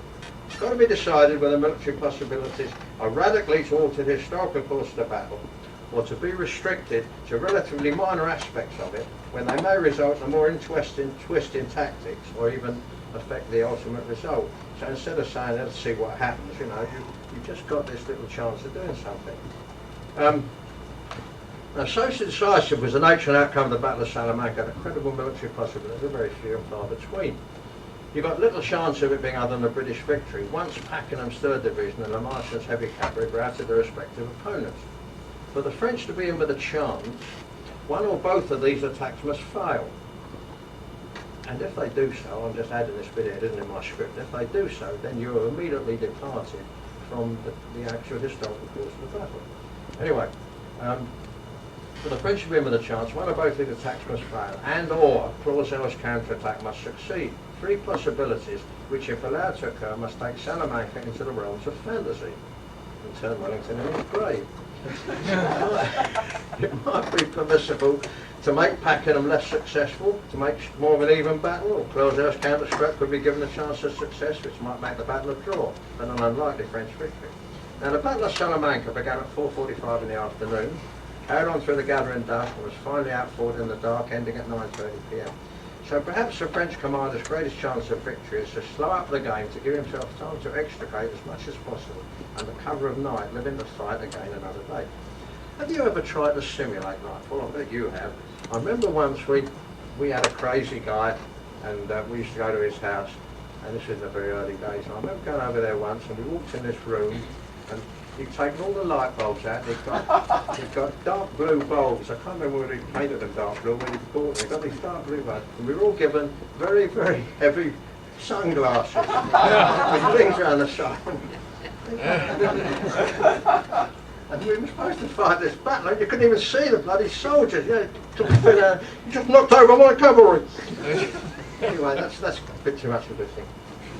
Salamanca is a classic example of victory going to the better commander, which almost certainly occurs when both forces are equal in strength, morale, equipment, position, manoeuvrability, etc. And that was the case on the 22nd of July 1812. In almost every battle of the Peninsular War, a strong enemy force was beaten by a numerically weaker army, solely because the victor's commander, Wellington, possessed outstanding tactical leadership and powers of command, being capable of inspiring his men to exceptional heights. Thus, just as history indicates that one commander was exceptional, while his opponent was only average or below average, so this fact has to be reflected on the Wargames table. I'm very conscious that I'm talking to you fellows who know something. You've all been doing this for years. I mean, I'm now talking about the parochial aspects of wargaming as are carried out in Southampton, where we've been doing these things, and you know, we didn't think we invented them or anything, but we got used to it. Anything that sort of rocks the boat isn't quite done. The effect upon the battle of a commander's rating must be reflected by his troops, since those with an exceptional commander would possess a higher standard of morale and better fighting qualities, represented by adding any pre-decided figure to any dice affecting morale or fighting qualities. Conversely, a below average commander would necessitate deducting a similar figure from those. The troops of an average commander remain unaffected. If the system is in use where at the start of the battle orders are written for each army or group, the grading of commanders can be reflected by ruling that these armies or groups with below average commanders must conform rigidly to their original orders until they are disorganised by a forced reaction, such as a low morale rating causing a retreat or a rout. Average commanders can write orders to carry through 3 moves of the game. At the conclusion of the 3rd move, fresh orders may be written if circumstances have not altered the original instruction. Exceptional commanders may write orders at the beginning of each move of the game. And in passing, it's fascinating to note that military history reveals many below average commanders to be men of great personal courage. You've got British General Hugh Gough, Tipperary Tim, who commanded in the Sea War. You've got Redvers Buller, VC, who won a VC in the Zulu War and made a real dog's dinner of things in the Boer War. He was the man who is reputed, when he went with Wolseley, 2 things about Redvers Buller. When Wolseley, he was called to the, no, Wolseley, Garnet Wolseley was with Gladstone, the Prime Minister, discussing the Gordon Relief Expedition. You know, get General Gordon out of Khartoum. And Gladstone said, who do you want as your brigade commanders? Garnet, Sir Garnet. So he said, I'd like Redvers Buller. So they sent out, and Redvers Buller happened to be over in the War Office, and over he comes, you see. So they put block. So they said, he said, one Prime Minister, one Sir Garnet. So they said, well, Redvers, I want you to come as my brigade commander. Where are we going? Go to Khartoum. Get Gordon out of Khartoum. I don't think he's worth out of camels we'll lose. And it was said that he had 93 camels carrying his champagne supplies. Well, that's right. I think what a champagne, 93 camels. The champagne's overrated, isn't it? I would have had a good American Australian Chardonnay. I mean, you've got your American General George McClellan here, who was below average tactically, but a very brave man in his own right. Now, chance cards. Chance cards are infuriating but fascinating things. They can introduce pleasant or unpleasant factors that materially affect aspects of a battle, even for yourself. They pose eventualities, tactical, physiological or psychological, and the commander drawing such a card is to take practical steps to carry out the instruction it bears. Very interesting with chance cards. If you know your guys you're fighting against, like I do, you can watch their faces. You think, oh, that's got a bad one. Oh, I'll be careful, I'll just pull those troops back on the right, he's got a good one. Each historical battle can have its own set of cards designed to cover eventualities, likely in the context of that battle. Every real-life battle abounds with situations which in a war game would give rise to the use of chance cards that form the human element. Can affect the purely tactical aspects of a military possibility. A chance card could declare that the horse of the galloper sent by Wellington to order Pakenham to strike Tomier's isolated division has gone lame, and the order's delayed, with possible effects that could delay the whole battle. Wellington rolled up in his cloak and went to sleep. Now, he might not have woken up, and I might not like to have woken him up. And we have a situation here where on D-Day Hitler was asleep, and nobody liked to wake him, so to get permission to move a Panzer division across, which would have considerably altered things. You see, I mean, that could be a good chance card, couldn't it? Or when the Martians' heavy cavalry are charging forward on the right of the Allied 5th Division, they encounter a gully that delays them, or even halts the charge. Remember Wellington's cavalry at Talavera. The card might decree that Lavacha does not have his force under rigid control that history indicates. Or the columns of Surratt's 4th French Infantry Division, the last to be encountered and destroyed by the heavy cavalry, have time to do what they didn't have time to do in 1812 to form square. Chance cards are those major or minor everyday eventualities that can madden or delight, depending on who is at the sticky end, but they certainly liven up, they even revolutionise the war. Well, I'm going to conclude by subjecting you to something that is rather unfair of me, and no honest person should ever have to bear this, so brace yourselves. In 1892, a British guy called Charles Rathbone Lowe, a British military historian and writer, had a book published which he called From Cressy to Tel el-Kebir, describing it as a narrative poem descriptive of the deeds of the British Army. Well, if you ever think you've heard any doggerel, you wait till you hear this. Battle of Salamanca, 22nd of July 1812. Lord Wellington, with victory flushed, gainst Marmont's advance now pushed, with rapid steps and sure. He entered Salamanca's walls amid a welcome that recalls the Sidon Moorish days. The forts he then besieged and took, when Joseph's army quite forsook the country all around.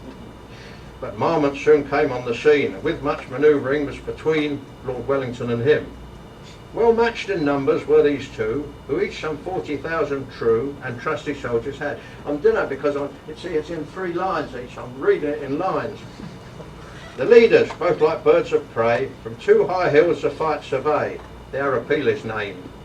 The crisis in the battle arose, and Wellington, who marked his foe's extended battle line, as Marmont by his movements cleft an interval between his left and centre, far too great, flung all his 3rd Division there, with 2 brigades of horse which share the honours won that day. But Marmont's right and centre still, firm front presented long until the whole reserve attacked, when they gave ground and quickly crossed the Tormes stream, when all was lost and Salamanca won. Had English soldiers held the ford, before nightfall would have occurred the rout of Marmont's troops. So Wellington declared, but then he had to deal with Spanish men who oft betrayed his trust. You see, we British are very chauvinistic. In reaping victory's fruits, numbers is equal, and without a pause, he pushed on for Madrid. I'm sorry about that, gentlemen.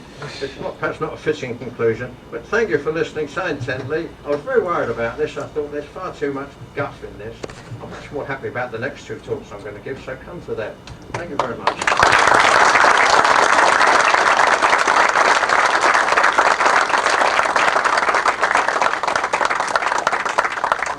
I'll be very happy to answer any questions or engage in any discussion you want.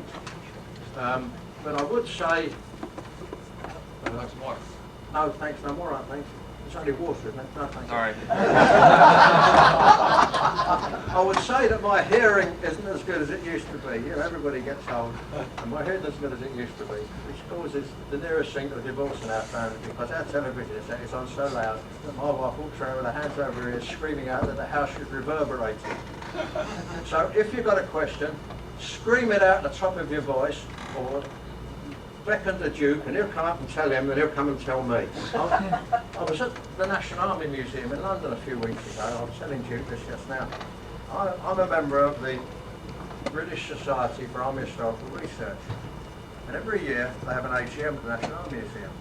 And when it finishes, they have a 20-minute break, and then they have somebody give a talk. See? And this is supposed to be the talk of the year. Well, last year they had Sir Peter de la Villiers talking about the gold.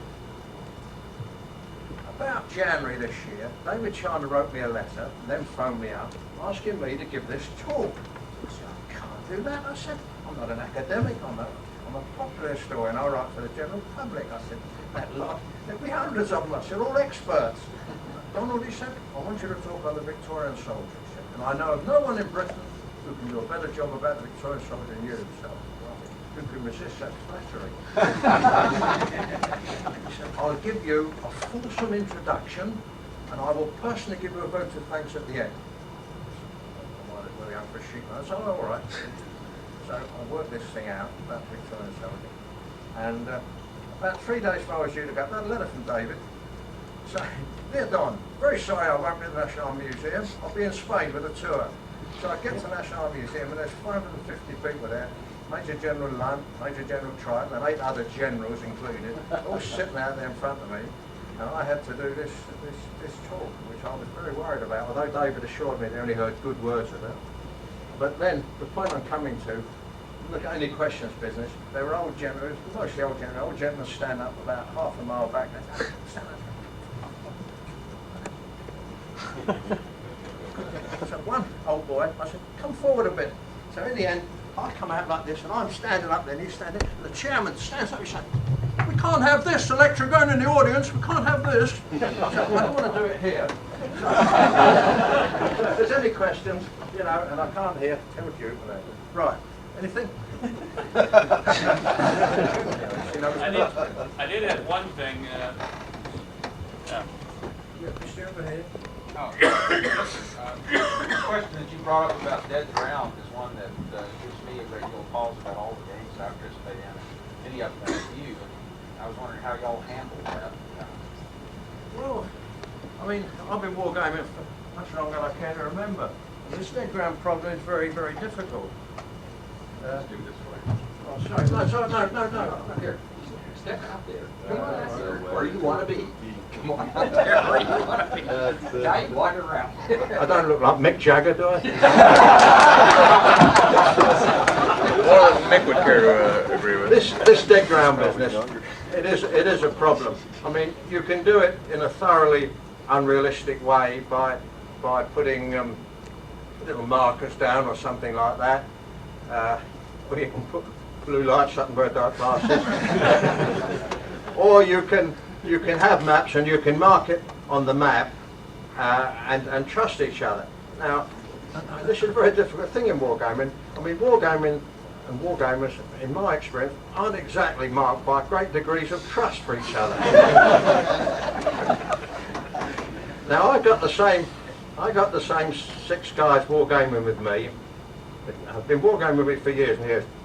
And to get on a serious note, these guys, when my son Peter was a little boy and could just walk, he had a wargames room up a back flight of stairs and sort of spiral stair things. And Peter used to trundle up those stairs and get in this wargames room. And my friends used to lift him up to see the table. And he was, you know, who are these men who come every Wednesday night? And he used to come up there and look at this and take a great interest in it before he went downstairs to play with his great big figures and that.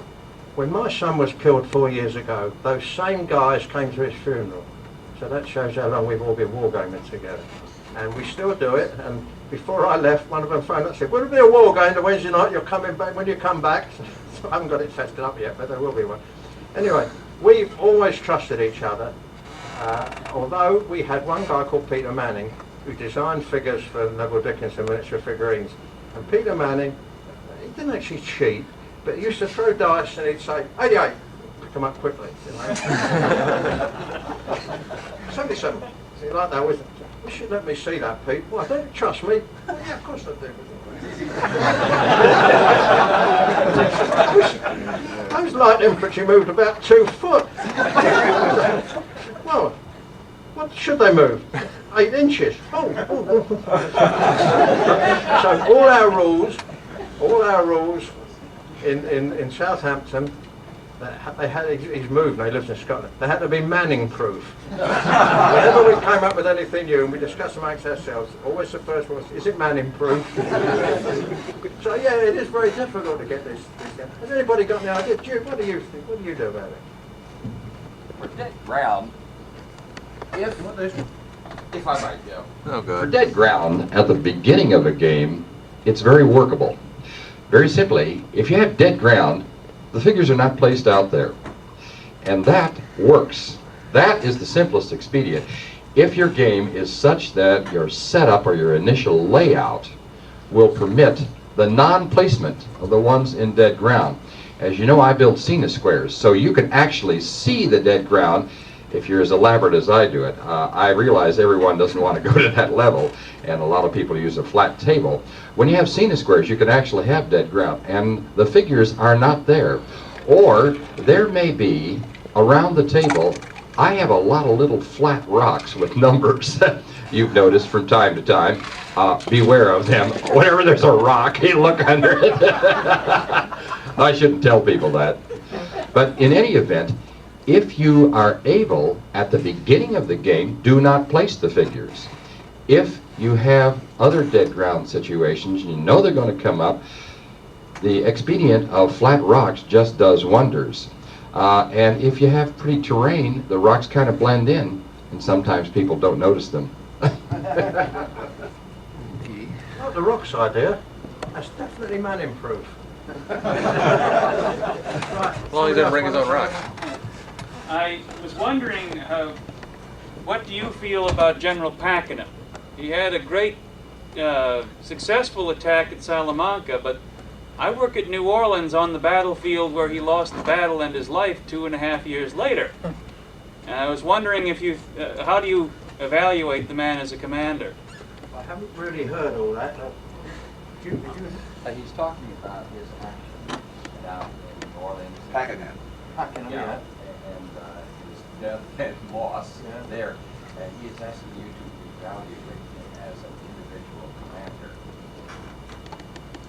in light of that as well. Never really given a lot of thought to it. I know he was at Salamanca. I know his brother-in-law, one is his brother-in-law, and I've always sort of had a feeling that the New Orleans defeat was a bit of a muck-up. I don't think it was a very brilliant affair, so it would indicate that Pakenham wasn't all that great. I mean, he paid for it. You can't pay for being inadequate by much more in your life, can you? It's a rather interesting thing, you know, that I heard a story about an American in 1868 giving a talk to some British Army people, and he said to them, he started his talk off by saying, "When did you guys last fight on a losing side? When did you last fight a losing battle?" And they were all nonplussed. Nobody could remember. Never lost, have you? Somebody came back to 1812 to New Orleans, to Pakenham. That was up to some of the battles in what should we say, May 1, 1884, Majuba Hill and Laing's Neck and things like that. I can't think of any battles. I'm being very chauvinistic now. I can't think of any battles really where we lost. Anybody think of any battles the British Army lost between then and 1812? And Salamanca, 1879. Yes, you're quite right. Yeah. Overtime. Yeah. Quite right. Yeah. I had the most flattering thing of my life happened to me at Salamanca. I was over there in 1979 with a bunch of guys, and it was the anniversary of the battle. There were about 10,000 people there, and we were all sitting there. It was a lovely day, and we were up on a ridge, and there was a wagon there, this boom wagon there. George Shadwick from the South African Museum Service was going to stand and tell us about the battle, and spread out in front of us with the white cairns marking the burial pits. And up there's a great big sphinx-like model, sphinx-like rock formation. And my guys, I went over with 6 other guys, my guys were sitting on a rocky outcrop there, looking at there was a wagon there and looking out the battlefield. And I went down at the end to get a photograph of the rock without anybody in between myself and the rock, which I did. And when I came back, sitting on another rocky outcrop facing us was this great big man in a safari suit, a big bush hat with leopard skin tails down, and a very smart woman in a cream linen safari suit sitting down there. So when I got up level with him, he said, "Morning!" So quite spontaneously, I spread my hands out and I said, "I can't believe I'm here." So he said, "What do you mean, man? Why are you here then?" You know, South African accent. So I said, "Well, it's the 100th anniversary of the battle, and my friends and I have come over here and we're going around." I said, "I wrote a book about this area once and I got very interested in it." Oh, he said, "What was that?" Oh, I said, "It was all about the death of Prince Imperial." So he said, "Then you are Donald Featherstone, and that is Captain Carey's blunder."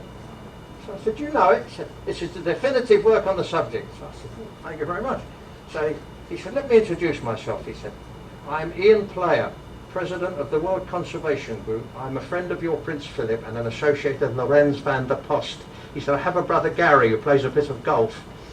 And that guy opened so many doors to us. We got invited to things, we got introduction to Lord Chief Justice Fannin, to Senator Henderson, we got taken round to things, we got invited to barbecues, and they were nearly as hospitable as you Americans are, and that's saying something. And we spent a whole afternoon with Prince Buthelezi, which was fascinating. And I've been going around saying to people now for months and months, if the clerk of Mandela think they're going to run that country without Buthelezi and all his Zulus, I said they've got another thing coming. Because he's a very impressive guy. He was a Rhodes Scholar at Oxford, spoke perfect English, and very, very forthright. I was very impressed with him. I'm sorry to digress for that. Any more questions? What was Wellington trying to do at Salamanca? You talked about he sent all his logistical support to the rear, and reading the sources, it was quite a ways back from Salamanca. So was he preparing himself for defeat, or was he deliberately standing there to... He was going to, trying to get a Ciudad Rodrigo, wasn't he? To get into, to push the army, the French army of Spain out of Spain, as far as I can remember it from there. But Why would he send all his logistical support to the rear then? Far to the No, rear? he only sent his supply wagons back on the road to Ciudad Rodrigo, into Salamanca to pick up some, that's as I recall it from what I just read. So Have you any other ideas, is that right? You know Salamanca. It was just, Marmot was moving in to cut off his retreat towards Ciudad, which he was moving, and he had moved the baggage trains out when Marmot's was left and went back. If things went bad, he didn't want to be caught with his baggage train Right. trying to escape. He had in the wrong position. Right. As a matter of interest, Trip Orford there made a big model of Salamanca, and we have some correspondence about it. Did you war game on it? Oh, yeah. We played it about 8 or 9 times, I think. French usually win.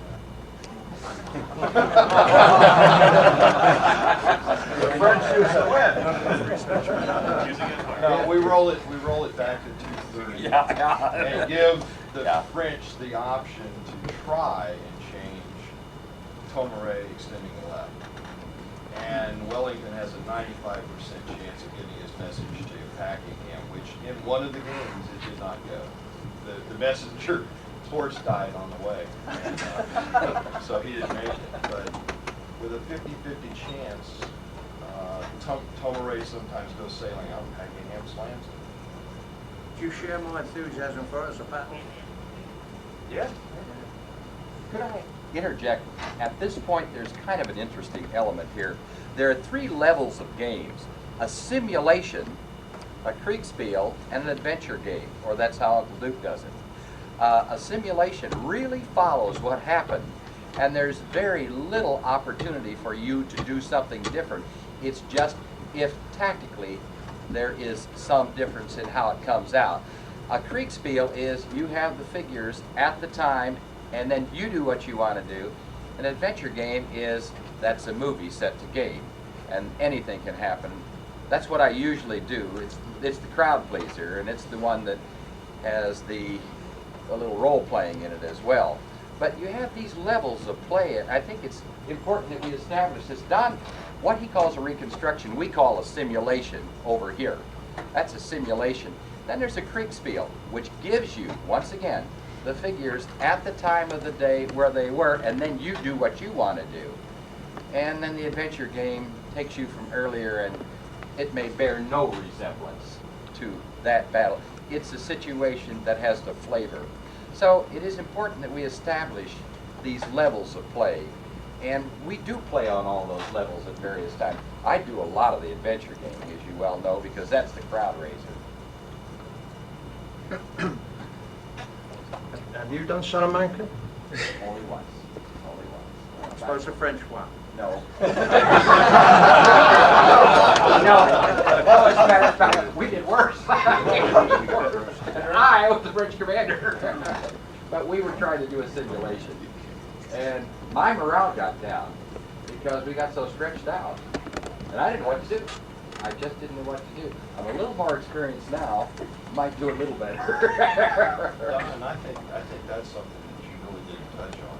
Yeah, I don't think people realize Foy's position, and I'd have to think about it, figure it out, but I think it's like 4 or 5 miles Yeah, from it's the so French left flank. Yeah, it's so far. And when we played the game, it is a game of command. You set things in motion and you can't stop it. It's arrows. It's arrows, not guided missiles. You can't get to both flanks. Marmot sitting on the greater Rapoli cannot cover both flanks. You can't, it takes 2 hours to get a message to either flank. And if he moves, then it's 3 hours to one and 1 to the other or something. Your command control is totally lost. You set everything in motion and hope it works, because you can't react. You're talking of ours, Trip. That's very interesting. I don't know whether you mean you actually take that amount of time in your game. I had a father-in-law who was an authority on clocks, and he was a brilliant man, and he made me a clock, a big clock, that did 8 hours in 3 hours.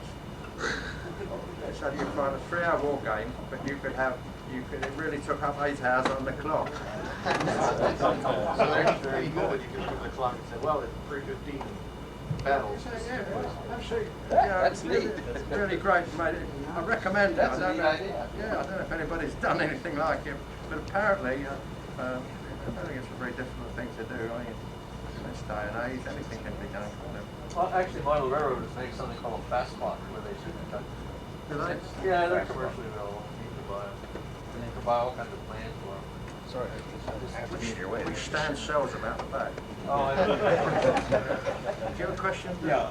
Is it possible to do Salamanca on more than one table, and so that you could duplicate this tremendous spread out? Because trying to do it on one table means you can literally see and know what's going on in the whole battlefield. Whereas The terrain that I did is a lot like what Duke does. It's Ah. what you see is what you get, and we use periscopes.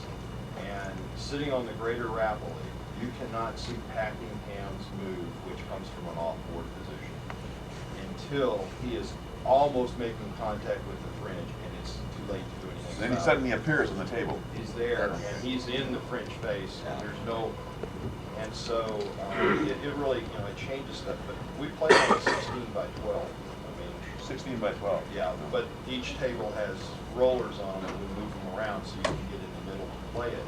And that's why I said it's a terrible command control. You just, and we do it in hours. We do an hourly turn, but in essence, it takes a long time to go from one flank to the other to change your messages, to change orders for people and have them do something other than what you told them to do. And the French are coming, remember, all the British are there, but the French are arriving on the field. The French only start on 1, 2, 3. They've got 5 divisions on and 3 divisions moving up. So they don't even have their full force in the immediate area at the beginning of the battle. At 2:30 is before everything back. Given the size of your table, how the hell do you reach the figures in the middle? They're on, each table is on rollers. So you just roll the tables out, and in the middle move the figures, shove the tables back in.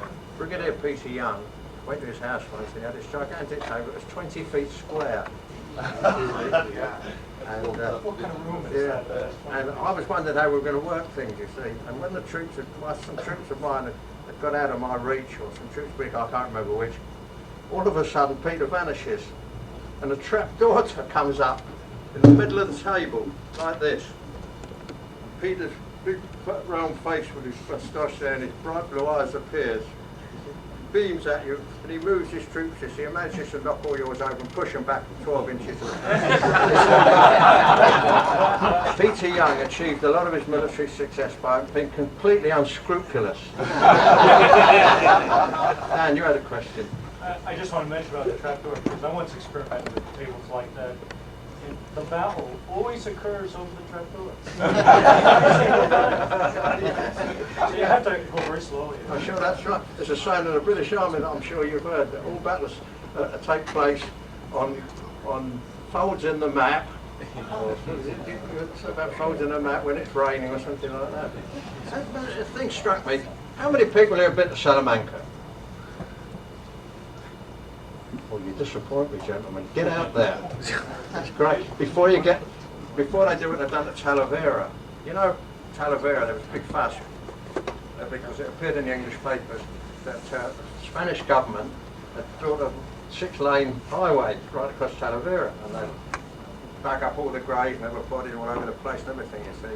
Well, I put this in this book of mine, this book here that Empire Press did. Now, about a month ago, I had a letter from Leopoldo da Stampa, Spanish ambassador in Vienna, who was the man responsible for building the road. You see, and this has been brought to his notice, and it wasn't a nasty letter, and it wasn't a recriminatory letter, it was a very fair letter. It was 6 pages long, and I had a great sheaf of photographs with it and everything, and he said that the Talavera battlefield, that they did put the road across it, but there was not a single body to be found. He said they had Ministry of Works men dug 14 pits over different parts of the battlefield and didn't find a single bone except one which turned out to be a cattle bone. Well, now I find this very hard to believe. He says that it was July, Talavera's fought in July, the ground would be iron hard, impossible to dig burial pits, and that all the bodies were piled together and burned, and the remains, in his own words, variegated the ground. Now I find this hard to believe, but anyway, this is what he says, and he said that therefore there were no bodies dug up and everything like that. And then I wrote back to him and thanked him for his observations, and I had another letter back saying that he'd just been, he was back in Madrid, just been appointed head of something else, and when he came to England he looked me up, so I don't know whether I'm going to be a sort of a marked man with a Spanish mafia or anything. Yes. Kincaid, I believe it is, talks about... Can you scream it out? In Kincaid's book, he talks about burning the bodies. He was on the burial detail at the Talavera. And, yes, that's and right. He talks about burning the bodies in it. But if you, I don't know, I've never gone around burning bodies, but if you did burn a lot of bodies, hundreds of bodies, surely there would be some debris. I mean, genetic testing nowadays would obviously find it, but there must be something around in the ground that would indicate, and bones, they don't burn completely away, do they? No. I would have thought there was something. Anyway. Yes, Dan. As you know, a lot of these period accounts sort of skim over what was happening to the common soldier. Have you seen in your reading of this campaign any evidence that they were fighting the battle tactically different because the soldiers might have been fagged out, or that the brutal sun was affecting the way of performing, anything like that? I'm trying to think of an incident, of an example. Yes, I mean, obviously, well, let me think. Wasn't at Vimeiro, where they had to change their front, wasn't there something there? Like I say, when you look at the distances, and they might, when you go to some of these battlefields here in Spain, and you stand there and you know that the French came in there, yeah, it's on the bloody horizon, it's right over there, and you know they came up and they fought where you are. But I mean, it was a 3 or 4 hour march, and it was hot and everything like that. So it must have affected it. And yes, I'm sure there must be examples I can't bring to mind. Spain in July is even worse than Virginia in July. Mm. Well, I suppose we'd better draw this to a close. I'm very, very, very touched that so many of you come. I'm very, very touched that you sit and listen with such rapt interest. My wife is amazed by all this. She cannot understand why I come over here because you guys sitting there and you're listening to me and you make me feel good, and you give a lovely warm feeling. And everybody in their life, you're only here on earth once. It's a short life. It's a one-night stand. There's no rehearsal, and it's going to be all right on the night. This is the night. You're here just once. You're just a fly speck on the tapestry of time. And to have something happen to you that gives you so much pleasure, and that is coming over here and meeting all of you, everybody should have such a pleasure in their life, and I consider myself very, very lucky, and I thank all of you from the bottom of my heart.